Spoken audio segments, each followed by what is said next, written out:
खुदे मांग कर खा रहा हूँ। महंगा बना दे भैया भाई कि वो पगली पिज्जा डिलीवरी बॉय के संग ही भाग गई। पता चला वो तो लगाती है फेयर लवली। क्या लगाती है? Fair lovely.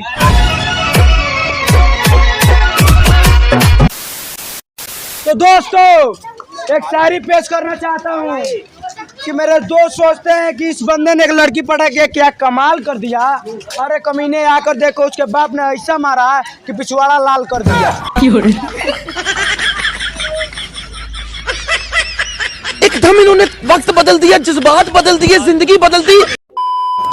तो दोस्तों जो मैं अपनी बीवी से परेशान हूँ उस बेरहम को कुछ कहना चाहूँगा कि मांग भरने के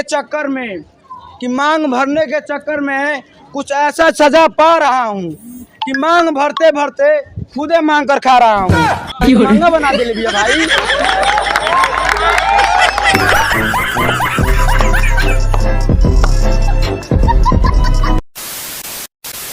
तो दोस्तों मेरी गर्लफ्रेंड चमकती है थोड़ी थोड़ी, बाद में पता चला वो तो लगाती है फेयर लवली। क्या लगाती है? Fair lovely.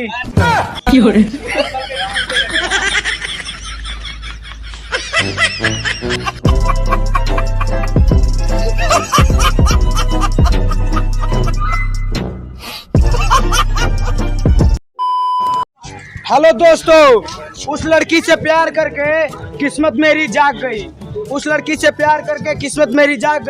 उसके घर इतना पिज्जा भिजवाया कि वो पगली पिज्जा डिलीवरी बॉय के संग ही भाग गई।